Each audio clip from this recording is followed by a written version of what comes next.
आप सभी को मसीह यीशु के पवित्र और मीठे नाम में जय मसीह। पिछले वीडियो में हम लोगों ने देखा था कि किस प्रकार से परमेश्वर चाहता है कि हर एक जगह और हर एक जाति में उसका नाम महान हो। इस वीडियो में हम लोग देखना चाहते हैं कि किस प्रकार से परमेश्वर के राज्य का विस्तार हो, किस प्रकार से परमेश्वर का राज्य बढ़ोतरी पाए।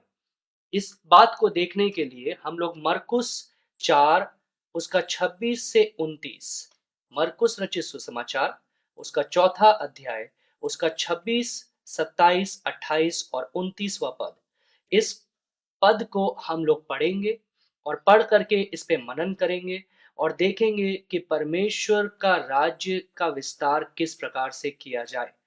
हम कुछ समय लेंगे जब आप इस पद को, मरकुस रचित सुसमाचार चौथा अध्याय 26 से लेकर 29वां पद, इसको आप पढ़ें और पढ़ करके देखें कि परमेश्वर के राज्य का विस्तार करने के लिए किन किन चीजों की या किन किन वस्तुओं की या किन किन बातों की आवश्यकता है। उसको आप पढ़ें, देखें और अपने पेपर पे लिख दीजिए। आशा करते हैं कि आपने मरकुस रचित सुसमाचार उसका चौथा अध्याय उसकी 26 से लेकर के 29वें पद तक पढ़ लिया है और परमेश्वर ने आपसे बातचीत किया है। आपने कई बातों को लिखा होगा, उसमें से 6 बातों को हम लोग देखते हैं जो सबसे महत्वपूर्ण है। सबसे पहले हम देखते हैं परमेश्वर के राज्य का विस्तार करने के लिए या बढ़ाने के लिए सबसे पहले एक बोने वाले की आवश्यकता है। अब ये बोने वाला कौन है? क्या ये कोई पासवान है? क्या ये कोई सुसमाचार प्रचारक है? जब हम पढ़ते हैं परमेश्वर के वचन को तो हमको ये ज्ञान मिलता है कि ये बोने वाला जो है ये हर विश्वासी है। बोने वाला हर विश्वासी, कलीसिया का हर विश्वासी बोने वाला व्यक्ति है। दूसरा बात को हम लोग देखते हैं, बीज। ये बीज क्या है? ये है परमेश्वर का सुसमाचार। परमेश्वर का वचन जो यीशु के बारे में बताता है, मसीह यीशु के बारे में बताता है, वो है सुसमाचार और वही है बीज परमेश्वर के वचन के अनुसार।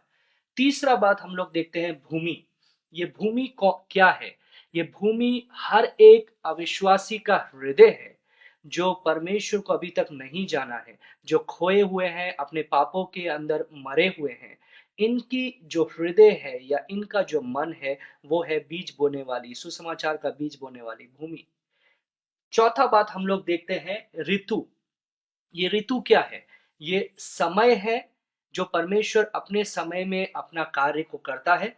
बोने वाले हम हैं, बीज परमेश्वर का सुसमाचार है, भूमि अविश्वासियों के हृदय है, ऋतु समय है जो परमेश्वर अपने समय में उनके दिलों को बदलता है, परिवर्तित करता है और वे लोग यीशु को अपना परमेश्वर, प्रभु, उद्धारकर्ता स्वीकार करते हैं।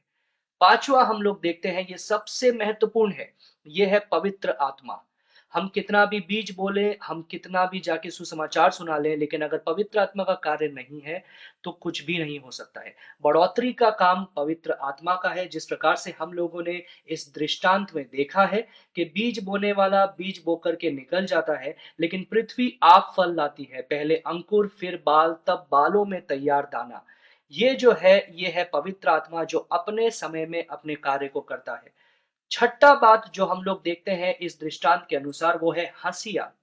ये हँसिया का अर्थ है, जिस प्रकार से एक बीज बोने वाला बीज बोने के बाद में जब फसल उग जाता है, तो फसल को काटने के लिए हँसिया लगाता है और उससे फसल को इकट्ठा किया जाता है।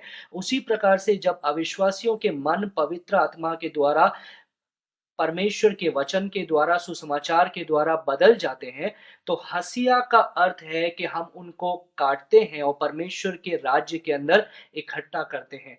तो ये जो इकट्ठा करने का काम है, इसको बोलते हैं हँसिया लगाना।